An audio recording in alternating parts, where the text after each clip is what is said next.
What is up? What is up? What is going on, guys? It is a Tuesday night, I think. Yeah, so normally our off night, but you got me here late at 8:43 Eastern time. I'm answering all your questions. I'm going to also talk a little bit about some of the latest news. There was a lot of roster cuts today, as well as potential trades going forward. Some teams are looking to shop some players before trading them, and so I'm going to answer all your questions today. So punch them in below. If you can't make the show and weren't able to ask any questions, feel free to drop it into our YouTube video, and we will answer it once we go off air. But yeah, so to kind of kick things off, I'm going to go through a little bit of news. I'll answer Austin's question here first. Thanks for hopping in, Austin. He says, Brees Hall or Amon-Ra St. Brown in an 8-man league. I appreciate it. I'm going to assume it's PPR. I still kind of feel the same way, regardless if it was half point or standard. But yeah, in an 8-man league, it's all really about the elite players, because everybody's going to have a good team when it comes down to it. But it's really about finding or getting those players that are just elite, that can get you those extra points to put you over the top above the other teams that are really good. So I would say Brees Hall for me. The reason being is that there's a significant drop off, in my opinion, at the running back position. Once you kind of get past Brees, CMC, Bijan, Jonathan Taylor, Saquon, even those people are kind of up in the air about. Once you get past those guys, it's really about picking your poison on who you like, and there's not really. It's kind of a crapshoot on which guys will finish better, but I don't think most of those guys, it's very unlikely that those guys finish in the top three. I do think Brees Hall has that ability and will finish in the top three this year. And in the second round, when it comes back to, a lot of the receivers are very similar. And so, you're good taking a shot on one of those guys in the second round at the wide receiver position. And there's a good chance that they outperform players that, you're waiting or missing out on early in the second round for them to come back to you. So, there's not a huge drop off at receiver, in my opinion, and there's a lot more depth when it comes to the elite rooms or the eliteness of the position. So that would be my answer, Austin. Thank you for hopping in. Really appreciate it. So we got another question here from Bronson Bullock. Probably didn't pronounce it right, but either way. Bronson, thanks for jumping in, says, where should I draft a quarterback? I am drafting from the 7 spot in a 12-man league. Yeah, I mean, it's really a tough one. I mean, if this is a home league, which I'm going to assume that it is, you probably have a pretty good feel for, what your league mates are going to do. Some leagues, they know, hey, look, my guys in my league, they're gonna draft quarterbacks early. If that's the case, you may want to take one a little bit earlier. But I also kind of lean with, if your league mates are taking, a bunch of quarterbacks in the first, 3 rounds, like, that's leaving a lot of elite potential players to you if you go ahead and wait on a quarterback. There's a lot of really good quarterbacks this year. Brock Purdy is one guy who I've been kind of changing my tune on. So Brock Purdy has the easiest playoff schedule out of any quarterback in the NFL when it comes to the fantasy playoffs. And so he's somebody that I'm kind of targeting right now. I think Purdy goes off the board. He's about quarterback 11. I'm not saying Purdy's going to be the guy that you should draft, but if you're punting the position, Purdy is somebody that, I definitely wouldn't mind taking a chance on. And I'd also say, Kyler Murray is also a player. So Kyler Murray and Brock Purdy are two of my favorite guys to draft. Brock Purdy in the playoffs is home against the Rams, who, their defense, we're not sure how they're going to look with Raheem Morris gone. And they're also home in a warm climate, later on in the season. Then they're away against Miami. Miami's going to be warm at this time of the year in the fantasy playoffs in round 2. And that defense is banged up. Bradley Chubb, Jalen Phillips, I think both guys are going to probably start the year on the PUP list. I think Chubb is. I don't know if Jalen Phillips is. I think he may start the year off the PUP list. I'd have to look that up. But obviously that's going to be a high scoring game. We know that. Any game Miami's in is probably going to be high scoring. And then they finish it off against Detroit at home, which we expect two good offenses. It'll probably be another high scoring game. And Detroit actually ranked 6th in points surrendered, above average to the quarterback position in 2023. That's from Fantasy Points. So I don't know if that answers your question, Bronson. It's going to really depend on, your league mates and what you think they're going to do. I know for me personally, I generally will go with one of these elite guys in Josh Allen or Jalen Hurts, or even Mahomes. If the player I'm picking, if I like some players in the next round just as much, I'm like, I might as well just take an elite quarterback here because I like or prefer a wide receiver or running back in the round after. So that's really the only times I kind of deviate from my strategy when it comes to the quarterback position. But generally, I like to go for guys like Kyler and a little bit more, that Dak, that Burrow, that Stroud, that area, because it's cheaper and those guys can absolutely finish top 5 in fantasy this year. So hopefully that answers your question, Brunson.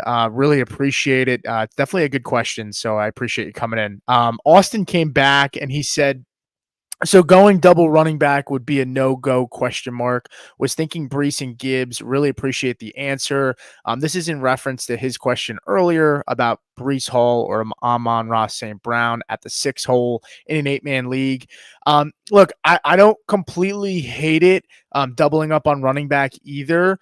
Like I said, it's an 8-man league. I wouldn't be completely against doubling up. I'm very much against the consensus on Gibbs. For me, I actually prefer some other guys. Like I'm more higher on like Pacheco, Travis Etienne. I prefer Saquon and Taylor, Derrick Henry as well. Kyren Williams, I'm gonna have to reevaluate that situation there. I don't know if you heard the news or not, but Sean McVay did come out and say that that they're gonna have Kyren as the punt returner, which is really not something you want to hear. I recall Dameon Pierce after his rookie season, they talked about him being the punt returner in year 2. And then we saw what happened, obviously, to Dameon Pierce. I'm not saying that's going to happen to Kyren. I think Kyren's a better back and had a better rookie. Well, he wasn't a rookie last year, but had a better season.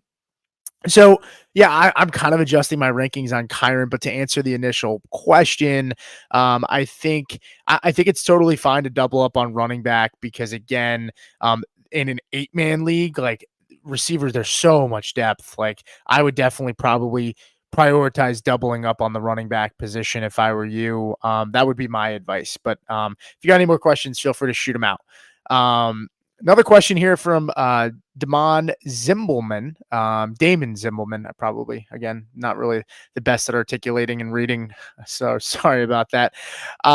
Damon says, what's the earliest you'd think about Rashee Rice in full PPR, picking at the 3-4 turn in a 12-man league?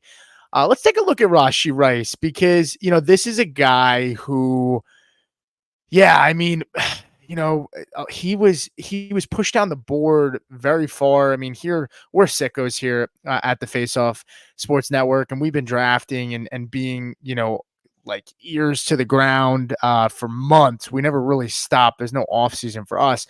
And the craziest thing is if you were drafting, because some of us play underdog in best ball, Rashee Rice was actually, pushed down to like wide receiver 70 or 80 initially to open up the season. He was like a 3rd round pick.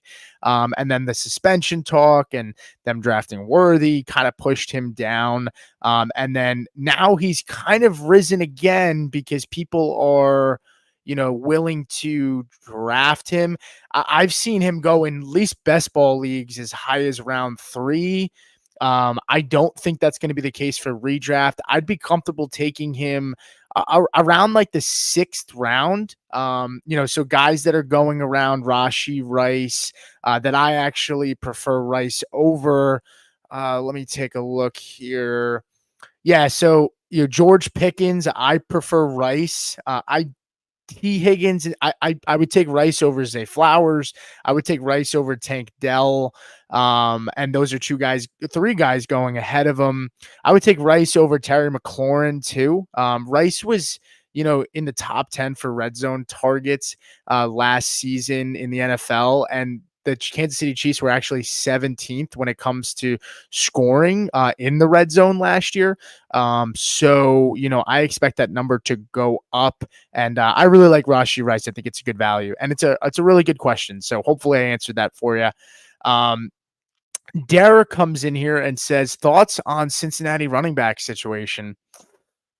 Oh yeah, that is a murky one for sure. I think I do worry with like Samaje Perine, being cut, that I just don't know if there is a chance that, he wants to reunite in Cincinnati. I could also see him going to Dallas. That wouldn't really surprise me. I, personally, I prefer Chase Brown just because I think he provides more upside for where he's being picked. I think Zach Moss is going to have the higher floor. I think Zach Moss right now is RB31 off the board. Chase Brown is cheaper as well, so you're getting the cheaper back. And I think the reports just seem like they're higher on Chase Brown. Teammates love him. And I think this defense is really bad. So I think they're going to be in a lot of passing down situations, which favors Chase Brown. And for what it's worth, Zach Moss kind of fell off a little bit towards the end of the year in Indianapolis last season. And I feel like we kind of know what Zach Moss is. He can pound the rock. He can get those tough yards. But I think Chase Brown will provide more upside in the pass game. And I think this team is going to be in a lot of high scoring games where they're going to have to throw the football. And for what it's worth, Joe Burrow really likes to throw to the running back. We saw Joe Mixon catch a lot of passes in this offense. So that kind of answers that question. Bronson comes back in, says, I'm thinking about going wide receiver and then running back, wide receiver, tight end, quarterback. Just depends how they draft. Yeah, and then this is in regards to the question of, how high should you draft your quarterback? And I think you said, you're in the 7 spot.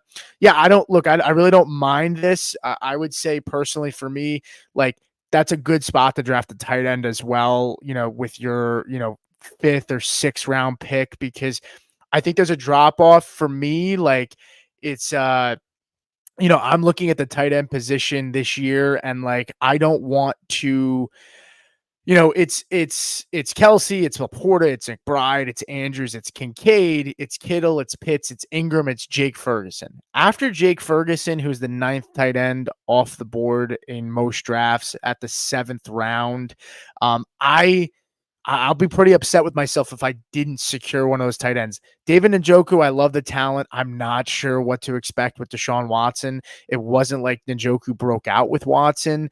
He was good when Flacco came in. And so I am a little bit worried. I'm not really sure how that offense is going to look.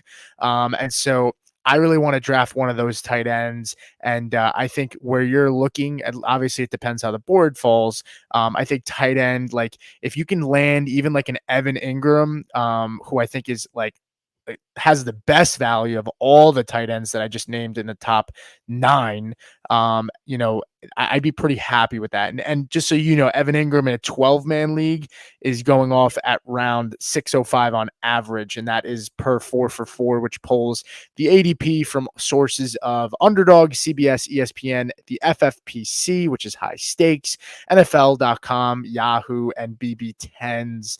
But I appreciate you coming in. John Snow, you've been waiting a little bit here, so I want to get to you. John Snow says, I am drafting tomorrow. I was planning to get Kyron Williams as my RB1. Should I still do that full PPR? Please help. Ah, man, it is the Kyron Williams thing. I haven't had enough time to digest this. For those who don't know, Sean McVay came out today and did say that they want that Kyron Williams is going to be the punt returner. That is not great news for Kyron Williams, guys. That you know, do I think Kyron Williams is not going to be the starting running back? No, I think he will, but generally coaches are not putting their star players or starters, especially at the running back position. Sometimes you see it with wide receivers like, Deshaun Jackson, was a punt returner a lot. And so maybe we're making a little bit too much out of this.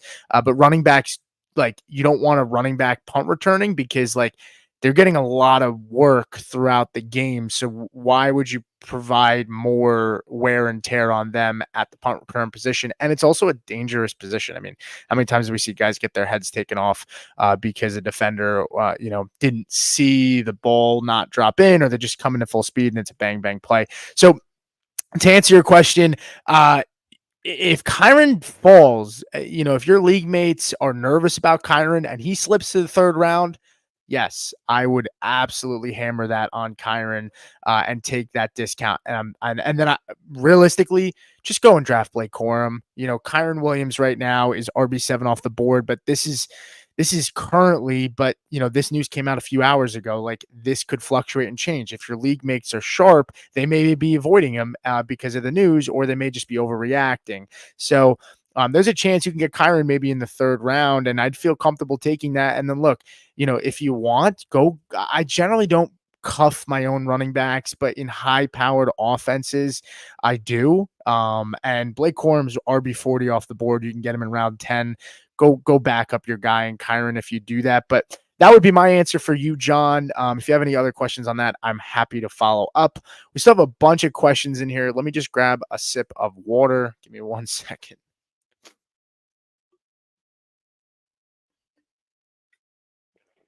All right. So I want to I know there's a lot of Kyron questions in here. TT Warrior, what's up, man? Says, what do you think about Kyron being named the starting punt returner? I think we kind of just went over that. It's not great news. I don't want to be the guy that overreacts. I think if he does fall, I still will. Happy to take the risk if he falls in round 3. I'm totally happy. I wouldn't think twice about drafting him in round 3 if he falls there. But I can understand not taking him in round 2. It might be a little rich given this news and given what we've been told all offseason. I wasn't buying into the Corum hype nearly as much, but this is a little bit concerning. And so it's something to monitor, but go ahead and make sure you back Kyron up. And if he's there in the third round, I'm absolutely still comfortable drafting him. If I'm wrong about it, so be it. But if you get Corum, this is whoever ends up being the guy in this offense is going to be good. The Rams offense finds a way to produce good running backs for fantasy. Bronson, have you ever seen a league with defensive players like cornerback, linebacker, D lineman, and a flex defensive player? Actually, yeah. So I am in a home league that I run. We're in year 12 and we do one IDP. So that, for those don't know, it's just an individual defensive player. And it's not like, when you say flex spot, like, you can't put anybody else besides an IDP. It's just a designated position.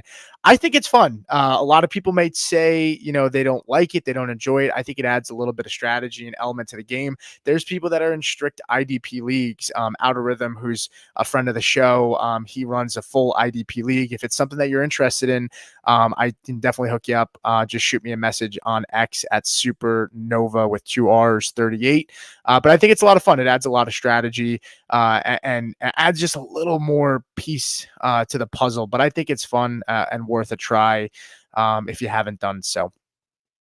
Brandon Kim, half PPR, 12-man, Josh Allen, K9, Kenneth Walker, Aaron Jones, Jamar Chase, Devonta Smith. So he's got Allen as the quarterback 1, Kenneth Walker and Aaron Jones. That's a solid RB1 and 2, especially given your receivers look pretty good. He's got Jamar as his wide receiver 1, Devonta Smith as his wide receiver 2. Very high on Devonta Smith this year, guys.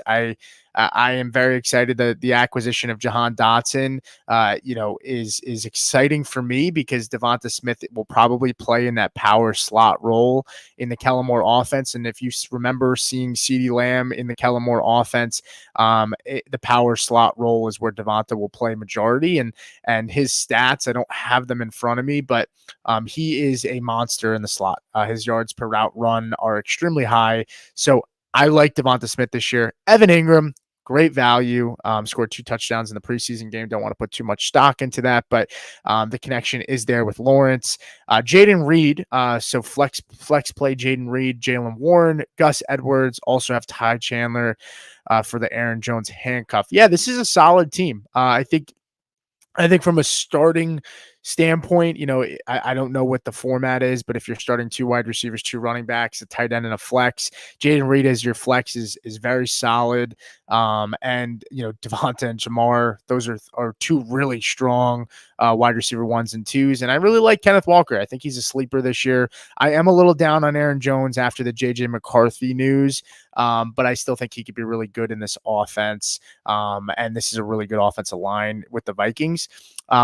Brandon did say, though, I just traded Kyren for Kenneth Walker, Jaden Reed, and Aaron Jones's handcuff. So he got Ty Chandler, Jaden Reed, and Kenneth Walker for Kyren. Super high on Walker this year. McDonald talking about how he's a 3-down back. Yeah, I'm not worried at all about Charbonnet. I was never a big Charbonnet guy. I didn't really love him that much out of college. He doesn't really do anything that wows me. And in my opinion, he doesn't do anything different or better than Kenneth Walker to me. And I think it's wheels up for the Seattle offense. I think they're going to be pretty exciting this year with the acquisition of Grubb at the OC position.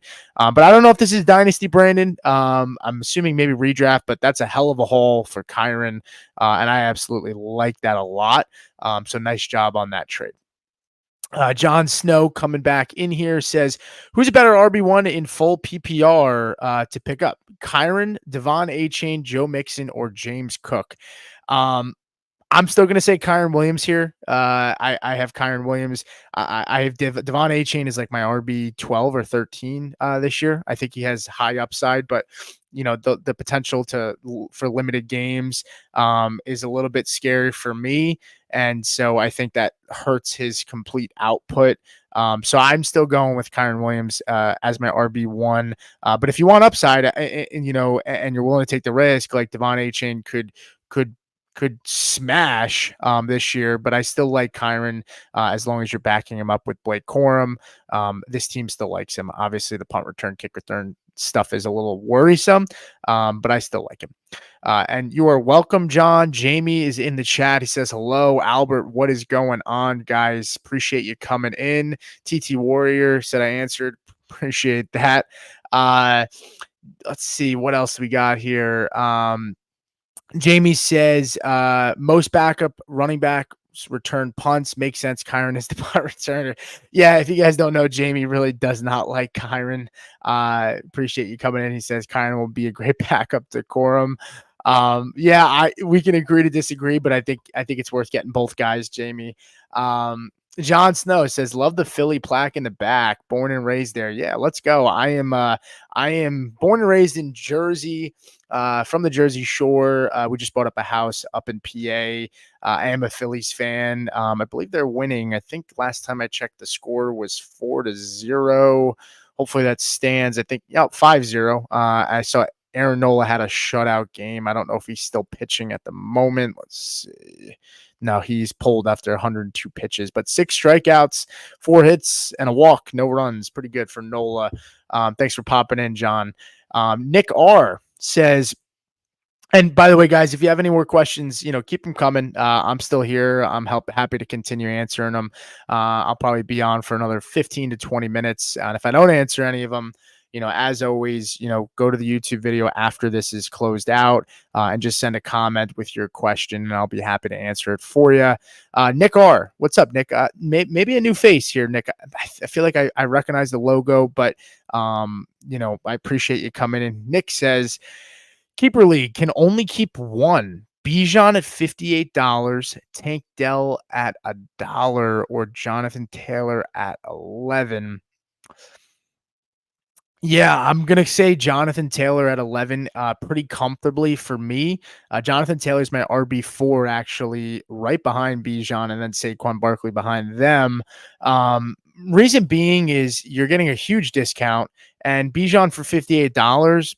I don't know what your budget is, but based on these prices, I can't imagine Bijan's going to go for much higher in your auction. So I think, if you really want Bijan, you can still probably get him for 58 or a little bit more than 58. But Jonathan Taylor at $11 is a smash. I mean, it gives you so much flexibility to go and do other things in the auction without feeling like you have to reach or overpay for an elite running back. And it's going to give you a lot of flexibility. So I would go with JT at $11. I would definitely not take Tank Dell at $1. Not to say it's great value, don't get me wrong, but Jonathan Taylor's a smash value here, and you're getting an elite running back for $11. I mean, come on, that's a good one for me. I would take JT. Let's see what else. Bronson came back in, said the one I'm in this year has an IDP. Awesome. If you have any questions, shoot me a message on X at supernova38 with 2 R's. Happy to answer any questions on that, Bronson. I think it's a lot of fun. Christopher says JT as well. Yep. So we're kind of in agreement there. And he says good deal, more likely to break out with better quarterback play. Yeah, my bold take is I think Jonathan Taylor actually leads the league in rushing yards this year. Now you don't get a bonus in fantasy football for earning the rushing award or whatever. I don't even know what the award is actually named. I'll have to look that up. But yeah, so I think he leads the league though for rushing, and I think it's a big year for Jonathan Taylor. I think that offense should find themselves in the red zone more, and I know Anthony Richardson will probably vulture some touchdowns in the red zone, but I think they're going to be smart with him a little bit more this season, and I think Taylor is going to. I mean, they paid Taylor; he can punch it in in the red zone. He's going to get his fair share. Damon coming back says, do you prefer Hurts, Allen, or Mahomes if going early at quarterback? So if it's a 4 points for passing touchdowns, I go Josh Allen. If it is 6 point for passing touchdowns, I actually have Mahomes over these three. I think Mahomes has a chance to lead the league in passing touchdowns this year. With Josh Allen, I worry that he won't throw for as many touchdowns, but he is going to run a lot in still, and I think he's going to be good and spread the ball around. Jalen Hurts, he's my QB2 in both situations. If it's 4 points for a passing touchdown, Hurts is quarterback 2 behind Allen for me. And if it's 6 points for passing touchdowns, Hurts is quarterback 2 behind Mahomes, just because there's more weapons for him to throw the football to and score without using his legs. And so that should help him. He may throw for more passing touchdowns than Josh Allen this year. It really wouldn't surprise me. Nick R coming back in saying my budget is 200. Yeah, I mean, at $200, Bijan's probably, I mean, it's so hard to tell. Every auction league is different. I actually just did back-to-back auction drafts in the last 2 weekends. And so I think $200 if Bijan's priced at 58 to keep him. Maybe he goes in the 60s, maybe 70s if somebody wants to pay. But you got to think Jonathan Taylor's probably going somewhere to that $58 price tag as well. So, he's a smash at that $11 for me, Nick. Appreciate you coming in. Bronson comes back in, says, should I have a backup for the defensive position? I'm assuming there's 21 rounds. Kind of hard to tell. Why don't you come back and just let me know? I don't know if you're starting. How many defensive players are you starting, and how many bench spots do you expect your bench your how many bench spots do you expect to have? If you can give me some more information on that, I'd gladly follow up to your question. And yeah. So Tame Music says Josh Allen's going to get banged up so much he might be sitting during the fantasy playoffs. Look, For what it's worth, guys, Josh Allen, let me pull up some of the statistics here on Josh Allen.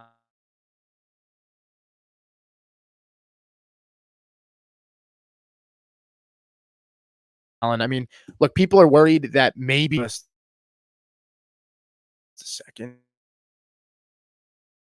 Oh, hold on. Okay. All right. I think I am back. Sorry about that. I think I was lagging there for a second. Apologies for that. But yeah, Josh Allen. Look, I know people are concerned about the weapons. I think he actually has a solid collection of weapons, better than people are anticipating this year. I think Khalil Shakir. I've said it on the show a ton of times. I think Khalil Shakir is like he is poised for such a breakout this year. So I'm excited for him. But even when Josh Allen, I'm looking back here, like Josh Allen had 7 rushing touchdowns in 2022, and he was still a quarterback 2. And if you think he's going to pass for less and run for more, we had 15 last year, and that was with Diggs, the addition of Kincaid. I think Josh Allen has proved to us that, quarterback 1, 2, 1, 1 in the last 4 years. This is also a guy that doesn't really miss games. I mean, he played 17 last year, 17 the year before, 17 in 2021. So 3 years in a row, he's played all 17 games. In 2022, he played 16. In 2019, he played 16. And then as a rookie, he played 12. So this is really a guy that doesn't miss many games. I think Josh Allen's going to be fine. And if he's banged up, he pretty much usually plays through it. So Jamie coming in says, can Daniel Jones be a top 15 quarterback again? Last year, he had a 77% catchable rate and now has an elite wide receiver to help improve. Plus, he was a top 10 in red zone carries, and now they lose Barkley. It's interesting, Jamie, that you bring it up. Um, the loss of Barkley is a fair point. I do think Wan'Dale Robinson is going to take another step forward this year, and so I'm interested to see how that goes there. What I worry about is, look, if this team, for whatever reason, we saw with the Broncos last year, and I am a Broncos fan, as you can see over my shoulder there. We saw them bench Russell Wilson last year, in part because he had an injury clause where if he got injured, it triggered a lot of guaranteed money. And I do worry about that with Daniel Jones because he does have an injury clause in his contract where if he gets injured, like it triggers a lot of guaranteed money. And if this team ends up being bad, which I think they will, I think they'll be a little more, they'll be competitive because I think Dayball's a really good coach. And I do think that they got better on the defensive side of the ball this year. And I do think they improved the O line a little bit through free agency. But I worry that there's a chance that he doesn't even finish the year. And so that could hurt. So I think there's other guys there. Like if you're taking Daniel Jones, like I'd rather even just take a swing at Justin Fields in case, as your QB2 in case, Russ gets benched or hurt. And if Fields was and I am not a big Justin Fields, the NFL player fan, but if we knew today that Fields was going to start as the QB1 for the full season for the Pittsburgh Steelers, he'd probably be going as QB 12 off the board. So at that point, I'm probably not drafting Daniel Jones. I would probably just have him hang out on the waiver wire. And if he decides to pop and the Giants end up surprising people, you can always go ahead and go pick him up. Vic, what is going on, Vic? He says, hey, Pete, are you liking Bijan or Chase to start your draft? Huh. Yeah, so let's dig into that for a second here. So in most drafts, and I'm just pulling for 4 for 4 ADP, which is what I like to generally use in these kinds of questions. And when looking at ADP, Bijan is pushed up to the 5th pick off the board, and Jamar Chase is at the 6th spot. I think for me personally, I will stick with Bijan. I mean, it depends where you're drafting. I prefer Breece Hall over Bijan right now this season. But I think, you know, eh, a lot of zero RB strategies, and unfortunately for me, like I have gone wide receiver heavy in some of my home leagues, but I am in auctions, so it's not just like a regular serpentine draft. I do have my second serpentine draft this weekend that I'm preparing for, and I pick out of the 4 spot. And so, the only guy I am taking over Bijan, um, at wide receiver would be if CeeDee Lamb miraculously falls to the 5 spot. Some people are worried that he may have a slow start. I've seen people come onto the show. Now, granted, Lamb just signed the extension a couple days ago. I've seen people come onto the show and say that Lamb fell like past the 106. So Lamb is the only guy I'm drafting there. If Bijan, Breece, and CMC are all off the board, I do prefer Jamar Chase over Tyreek Hill. And I would definitely go ahead and take Jamar Chase there if he is still on the board. Hope that answers your question. But I'm taking Bijan just because we talked about it a little bit before, but like the second round is very flat for wide receivers. And there's a lot of guys that by the time your pick comes back, say you're at the 105 spot, because Bijan is going on average at the 105. So you come back and you're the fifth, the let's see, if you're picking at the 105, you're coming back and you are, I'm not good at math, 11, 10, 9, 8. I think you're about like the 7 spot. Like the 7 or 8 spot, you're going to still get a good wide receiver that can easily outperform the receivers going ahead of him in the second round. So that's why I prefer running back. I think there's a harder drop off, and there's not as many elite running backs right now, at least from a clarity standpoint. Like it's just not very clear some of these running backs that go in the second round. So that's what I would do. Another question here from Untame Music said, so my friend, maybe this isn't a question. So my friend had the 10th pick in a full PPR draft, 12 team. He got Bijan and Puka. It's safe to say that he won. Yeah. I mean, if Bijan falls to you at 10, you might break your thumb hitting the selection button. At least I might, because I mean, in a 12-man league, PPR, Bijan at the 10 spot is awesome. I'm not super high on Puka. I'm not going to lie to you. I prefer some wide receivers, but I mean, getting that value on Bijan at the 10 spot in the first round is just awesome. So kudos to that guy, or gal. Frozen Gaming says, in a 12-team 2-man keeper league, half PPR, I have Chase, Derrick Henry, and the first pick. Best available is Saquon and Garrett Wilson. I really like both, but I don't know which to draft. So let's talk about this for a second. So you have Jamar Chase, you have Derrick Henry. So you do have that elite wide receiver in Jamar Chase. And, you know, with Derrick Henry, I think his range of outcomes, I think the highest I could see Henry finishing near this year is RB5, but I think he finishes somewhere between RB5 and RB10. That's what I think his range of outcomes are. Garrett Wilson, I mean, he's got his upside is, you know, I call me crazy.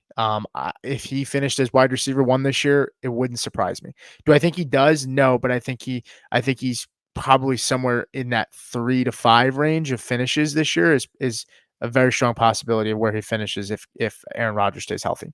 To answer the question, I would go Saquon Barkley, because Derrick Henry, you know,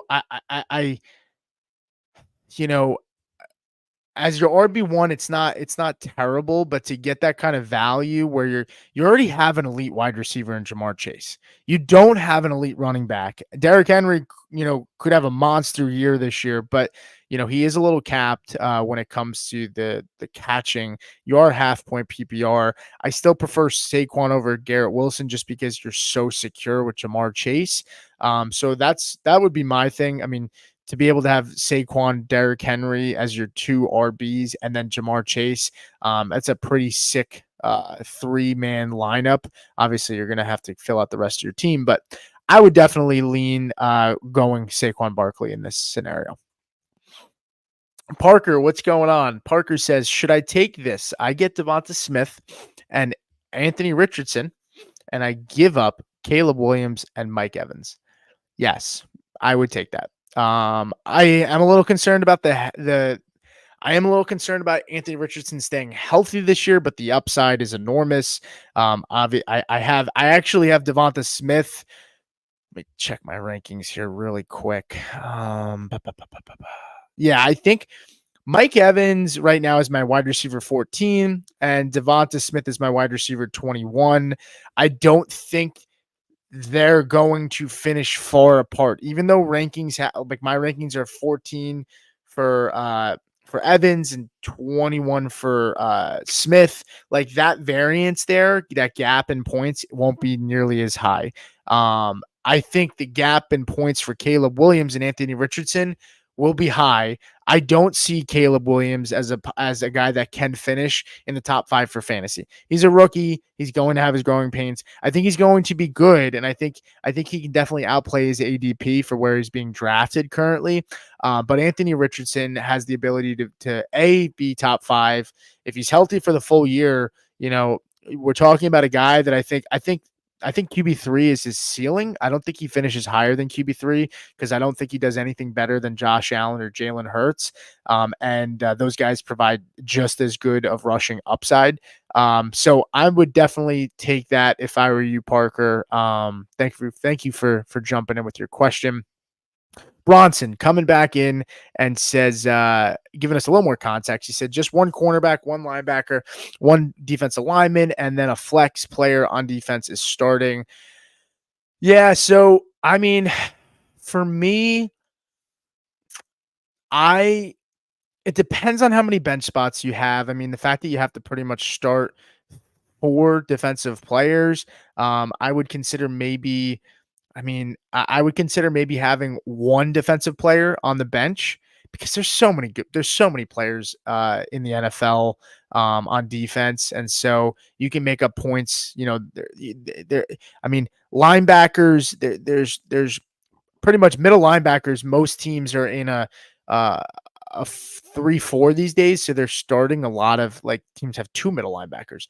Like there's a lot of starting middle linebackers that you can pick. There's no reason to waste bench spots, especially if you're filling out a regular roster of wide on offense too. So I would take one defensive player on the bench just because you have a flex spot and it can be any one of those corners, linebackers, or defensive linemen. I would probably avoid going cornerback on the bench spot. I would probably go with a linebacker or defensive lineman, in my opinion, just because corners don't usually rack up nearly as many statistics. And so if you're not getting an elite one, it's probably a pretty decent drop off.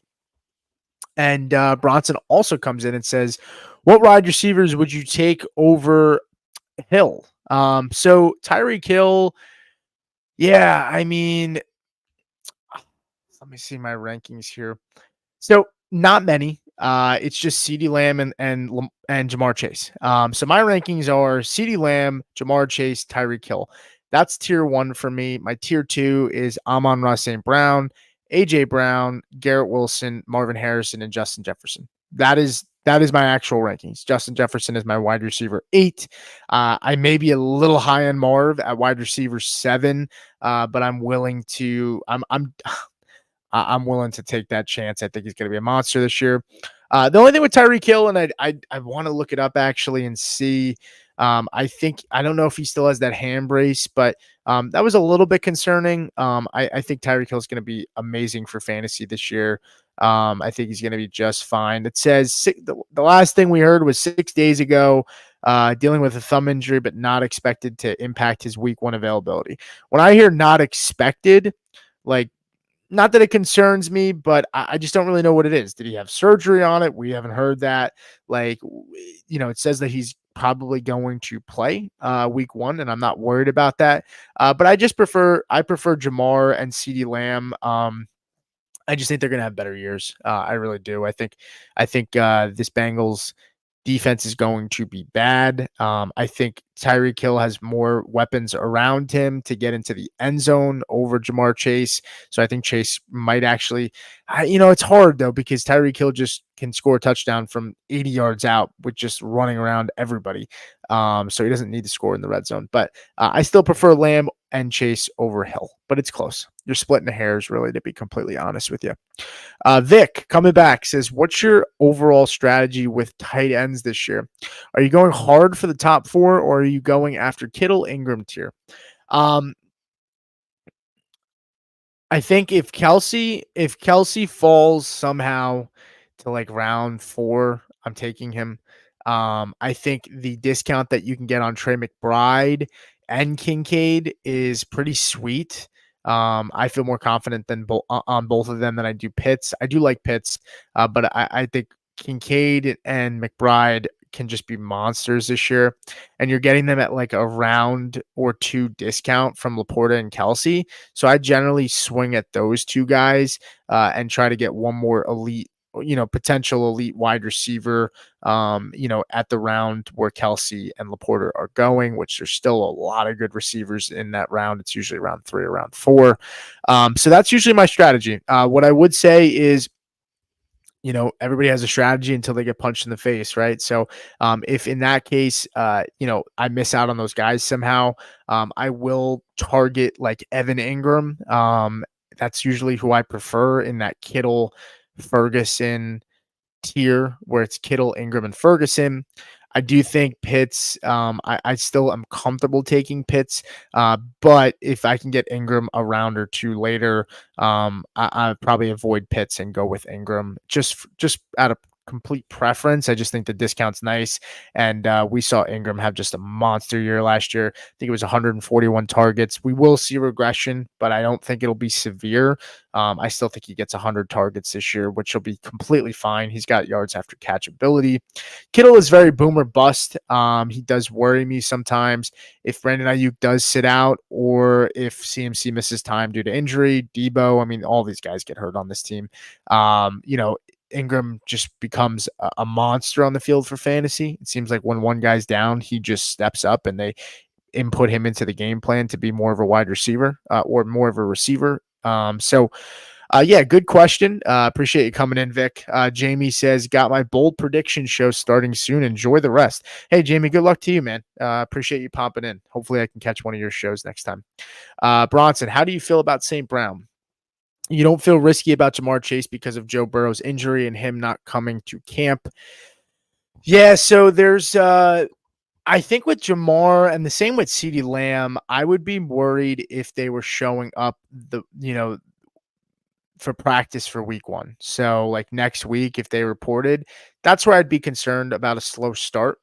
I think the fact that Jamar Chase reported, I think it was last week, like he's got plenty of time to adjust. He knows Joe Burrow. This offense didn't change. They actually promoted from within, even though Callahan left and went to Tennessee. So I don't think the offense is really going to change much at all. Maybe some small wrinkles here and there for just preference of the new OC. But the new OC was there longer than Callahan was on this team. So he knows these players in this locker room well. Obviously, the Joe Burrow injury risk is a little scary, but for what it's worth, I can't really, I can't draft too scared. I think they did make some improvements on the O line. Amarius Mims, freak tackle. I think he's out for a few weeks, but he's a monster. And they also did bring in, I think, Orlando Brown on the left side, and then Trent Brown on the right side. So they have the Brown brothers. They're not really related. So they did beef up that offensive line a little bit.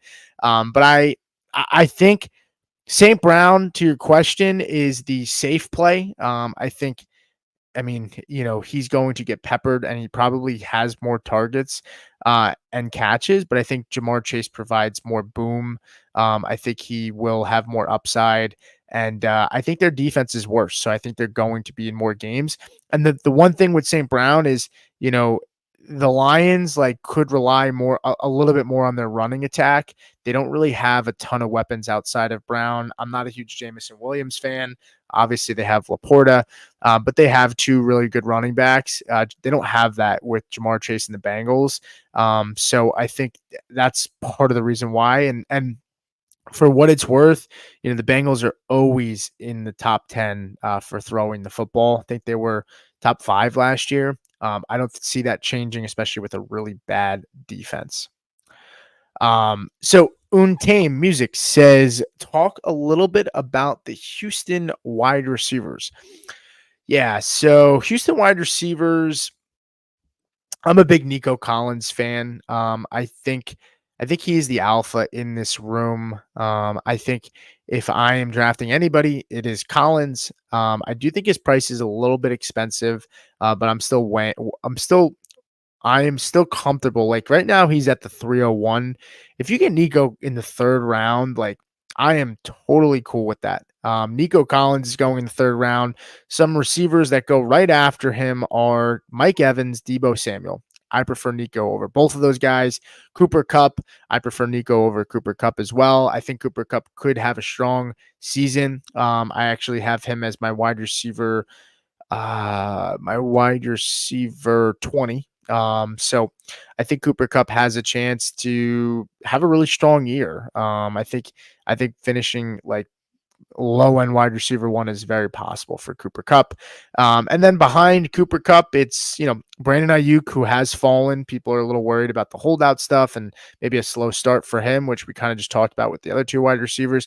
Jalen Waddle, who, man, this dude is always hurt. Like he just came back. I think he had another soft tissue injury where he was hurt. So I prefer Nico over a lot of those guys, and I actually think there's a little bit of a teardrop. And then honestly, on your way back, you can get Devonta Smith. He's at the 402. So you have Nico Collins at the 301 and Devonta Smith at the 402. I really like DK Metcalf and DJ Moore. So like I like a lot of those guys in that range too.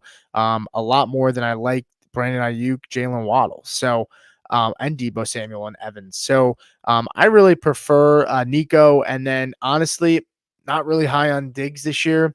I think Tank Dell, I think there's a relationship with him and Stroud, and I think Dell showed us that he can be the deep threat in this offense, and they have a good relationship, him and Stroud. So I prefer Tank Dell over Diggs. I think this is going to be an exciting team, and I actually have Stroud. I think Stroud is my quarterback. I did move him up, so he's my quarterback 6. I was a little bit down on him. I had him at like quarterback 8. My quarterback rankings are Josh Allen, Hurts, and Mahomes in tier 1. Tier 2, Lamar, Kyler, and Stroud.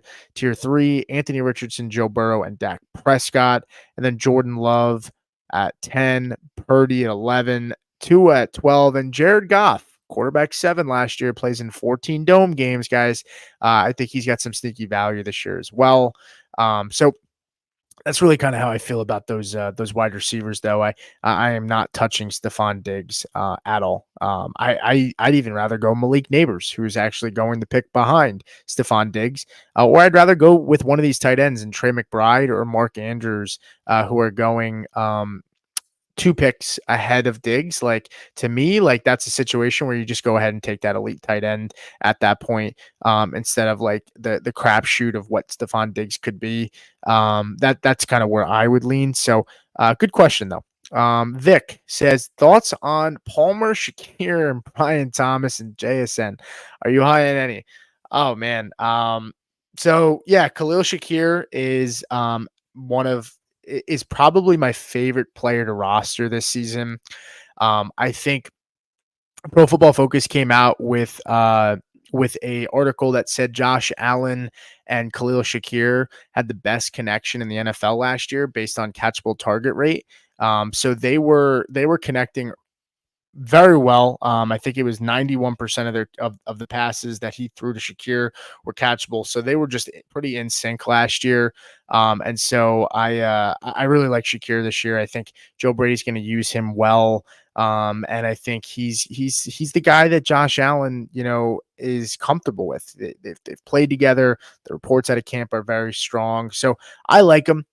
In terms of Josh Palmer, I like Josh Palmer as like a stability piece. So depending on where you are in the draft and depending on who you have, if you don't need upside, but you need more of like a safer floor, a higher floor guy, I like Josh Palmer. I think he's extremely slept on this year. You're getting him in the 12th round, a wide receiver 55. Like to me, like he may get the most targets in this offense this year. It really would not surprise me. I think Josh Palmer is extremely slept on, and I think he averaged like 70 yards last season with Mike Williams injured when he stepped into that role. So and he has that relationship with Justin Herbert in a new offense where Herbert really hasn't been practicing much with that foot injury. So he doesn't have a lot of time to gel with all of these new wide receivers. Josh Palmer is the veteran that comes back. And outside of Quentin Johnston, he actually has the longest standing relationship with Justin Herbert. So I like him. When it comes to Thomas and Shakir, I'm sorry, Thomas Jr. and JSN. I prefer JSN over Thomas right now. There's a lot of hype around Thomas, and I really like Thomas. I do. I coming out of college, I think he was closer to. I think it was for me. It was Marvin Neighbors, and then I think Adunze was closer to Brian Thomas than he was closer to Marv and Neighbors, and I think that just speaks to how much I liked Brian Thomas coming out. He has really gotten he's really polished himself in camp. I didn't expect him to look this good, and all reports have said that he's hard to guard. He's hard to guard, and it seems like they're going to use him not just as a deep threat, but on a lot of crossers and in the middle of the field. So I like Thomas a lot. I think JSN, he has that relationship. He was a better, he may have been a better prospect coming out. I don't know. I'd have to come back to that and really think on it. But I think JSN and I am buying into this Seattle offense. I think Grubb is going to come in. They're going to push the ball down the field, and I think JSN is going to be a really strong play this year. So if I had to rank them, I like Shakir the most out of the list based on his cost. My second player would be JSN. Third player would be Brian Thomas, and fourth would be Josh Palmer. It's not hating on Josh Palmer. I don't know how high his ceiling is, and I think all of these other guys have higher ceilings. But I do think Palmer has a pretty nice floor and is a really nice pick for where he's going. We got one more question in here from Bronson. If you are still here, hit me with a like on YouTube. It really helps us continue to grow here. And if you have any more questions before I get out of here, feel free to send it my way. We're coming on close to an hour. My fiance probably wants me to get to bed soon and hang out. So we will answer a couple more if we have them. If not, we will sign off. So Bronson says, how do you feel about Devontae Adams this year? If Devontae Adams was getting passes thrown to him by Gardner Minshew in the Shane Steichen offense with the Colts, I'd love him. But he has Luke Getsy as his offense coordinator in Vegas, and I think this team is going to be very run first. I think they're going to try to smash the ball with Zamir White, and I think they're going to lean on their defense. And so I am just yeah, man. I mean, I'm not high on Adams. I think when I look at the wide receivers, let me pull up my rankings real quick. When I look at the wide receivers, who do I have above Adams, man? I have Puka, Mike Evans, Brandon Ayuk, Chris Olave. I have DJ Moore, he's probably the best value on the board, in my opinion. For wide receivers in the first few rounds. I have Nico, I have Drake London. Like I have all these guys over Adams. I don't think his cost is worth it. Right now, Adams is going as, 206, the wide receiver 10. This is a guy that had like an enormous amount of targets last year. I think it was like over 150. It was like an insane amount.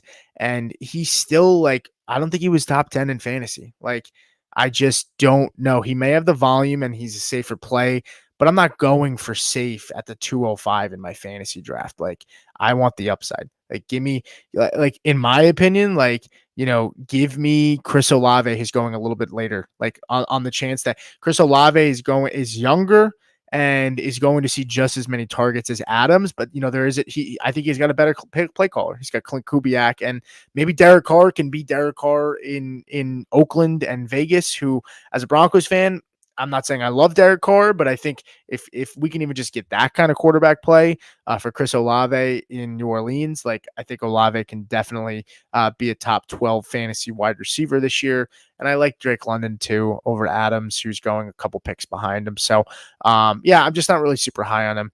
Vic, with some praise, says you've been an awesome addition to the family. Really appreciate it. He said, where can we find your rankings? Yeah, so my rankings are face off. We actually just posted them. So my rankings, we are I'm trying to get them updated. I don't know if they do in real time. I think it usually takes a few hours, but there's a couple moves that I made to make sure that the I updated my rankings. I'm trying to see, it should be live on the website. I want to try to drop it in here for you guys. Just give me 1 second. And if you have any questions while I'm here, still drop them in. Let's see. Okay, here we go. So I'm going to drop the rankings in on my personal account because it's on my phone and it's easier. So let me send those in really quick. I'm going to drop them into the chat for you guys. And actually, cool thing is, if you go to that, you'll be able to see my rankings, Hoff's rankings, and Anthony's rankings next to each other. And so there's also the consensus of the three of us. That's what it comes out. So it's the consensus, and then you can see where we have each player listed. I so it looks like 827. So it looks like my rankings did update. I still got to do a couple little tweaks here and there. But if you ever have any questions, you can always hit me up on Twitter or shoot us a message on one of our videos. Vic, appreciate you coming in. Says in a 3 wide receiver league. Hang on, grab a little water. He says, in a 3 wide receiver, 1 flex league, how many of your top running backs are you trying to get? 2 of the top 15, 3 of the top 20, etc. Yeah, I mean, if you got to start 3 wide receivers, I really lean going heavy wide receiver. And I sometimes lean towards a 0 RB strategy. What I would say is, nah, you're good, Vic. No problem, man. What I would say is the sweet spot is here. So, like, if you go wide receiver round 1, like, say you get one of these elite guys, like even AJ Brown, Garrett Wilson, I'm comfortable. I'm comfortable taking like even like one of these receivers in round 1, and then even in round, if you slide to round 2 and like Isaiah Pacheco or Travis Etienne are there, I'm comfortable taking them because quite honestly, I like a lot of the receivers that go in that 4th round. Like Devonta Smith, like DK Metcalf, like DJ Moore. I think if you get an elite receiver and then you get a solid, strong running back in like Pacheco or Travis Etienne in the 2nd round, and then even in the 3rd round, like honestly, like if you wanted to get crazy, like you could go running back again because I truly really like those wide receivers in that 4th round. Smith, Metcalf, DJ Moore, like I like those guys. And then or you could try to go after like Kenneth Walker if you really decided, hey, you know what, I'm just gonna go 3 wide receivers off the bat. Like I think Kenneth Walker in a league where you start 3 wide receivers, like Kenneth Walker is a fine RB1. A fine RB1, especially if you have to start 3 wide receivers. It'll help you stick out and give you an edge. So that would kind of be where I would go there. But guys, I'm going to get out of here. I appreciate it. I might try to come on here solo every once in a while just to kind of answer some questions and help you guys out. We are approaching the end of draft season, which is kind of sad because, I enjoy kind of all the speculation and doing all this. Vic says, so I'm in the 7th spot. I'm hearing that I will have a chance at Bijan or Chase in this league. Would you go Chase from my earlier question? Whew. Ah, man, Chase at the 7 spot is awesome. I would go Chase. Getting Chase at the 107, especially in a league where you're starting 3 wide receivers, by the time you come, you're in the technically you're in the second half of the board. So like you're not in the first half, you're in the second half. So like you're gonna get an earlier pick coming back, and to get Chase at the 107 is ridiculous. But if Chase is gone and Bijan is there, and you have CeeDee Lamb, you have Tyreek Hill, you have Chase, you have St. Brown. If all 4 of those guys are off the board and it's between Bijan or like AJ Brown and Garrett Wilson, I love those 2 wide receivers, but I'd still go Bijan because I still think, on the turn, because you're at the 107 spot, like I think you can feel comfortable taking even like a guy like Marvin Harrison Jr., who's at like, some drafts he falls like the 205, which is kind of right where you are. Maybe you go for Drake London or Chris Olave. And then at that point, you could even just go 3 wide receivers.